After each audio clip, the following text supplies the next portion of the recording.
They took her business, her reputation, and her peace. Her comeback wasn't about forgiveness, it was about financial destruction. Imagine this: you've poured your soul into building a successful company, only to have it snatched away by the very people you trusted. Your name is dragged through the mud, your life's work is dismantled, and you're left with nothing. This isn't a movie plot. This was the reality for Eleanor Vance, a brilliant entrepreneur in the competitive world of sustainable technology. Eleanor was a visionary.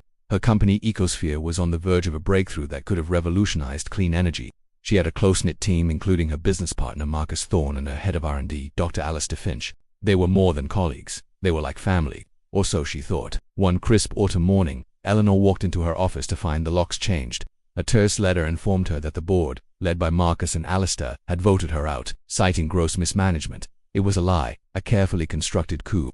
They had stolen her patents, her contacts, and the very identity she had built. The media fed a narrative of a reckless founder, tore her apart. She lost everything. For a year, Eleanor disappeared. People assumed she was broken, defeated. But Eleanor wasn't wallowing in despair. She was strategizing. She knew a legal battle would be a slow, draining process with no guarantee of victory. They had covered their tracks too well. So, she chose a different battlefield, the stock market. Justice wouldn't be found in a courtroom.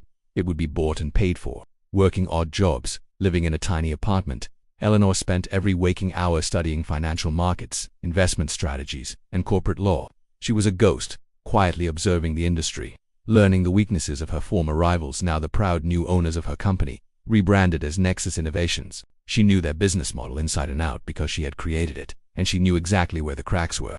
Her first move was small, almost unnoticeable. Using her meager savings, she started trading, making calculated bets on small tech startups that Nexus had overlooked. Her deep industry knowledge gave her an unparalleled edge. A small win turned into a bigger one, then another. She was patient, disciplined, and utterly ruthless in her financial decisions. Slowly, painstakingly, she began to build a small fortune. As her capital grew, she started creating a network of anonymous investors, people who had also been burned by corporate sharks. She didn't reveal her identity.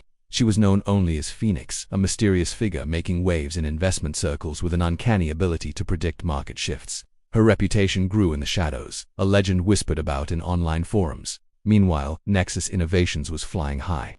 Marcus and Alistair were the toast of the industry, lauded as innovators. They were arrogant, basking in the glory of their stolen success. They started expanding too quickly, taking on massive debt to acquire smaller companies, stretching their resources thin. This was the opening Eleanor had been waiting for. She started her assault subtly.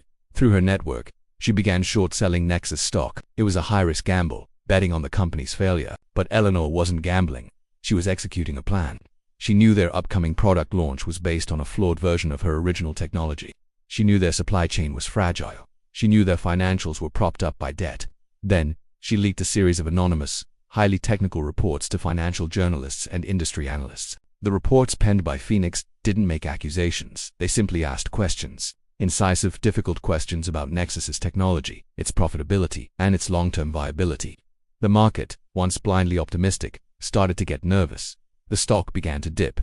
Marcus and Alistair dismissed it as a temporary blip, market jitters, but the pressure mounted. As the stock price fell, the short sellers, orchestrated by Eleanor, intensified their attack.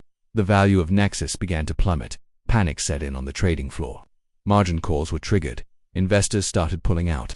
With Nexus on the brink of collapse, Eleanor made her final move. The company that had once been worth billions was now desperate, its stock price in freefall. Using the vast fortune she had accumulated, Eleanor, through a series of shell corporations, began buying up Nexus's debt for pennies on the dollar.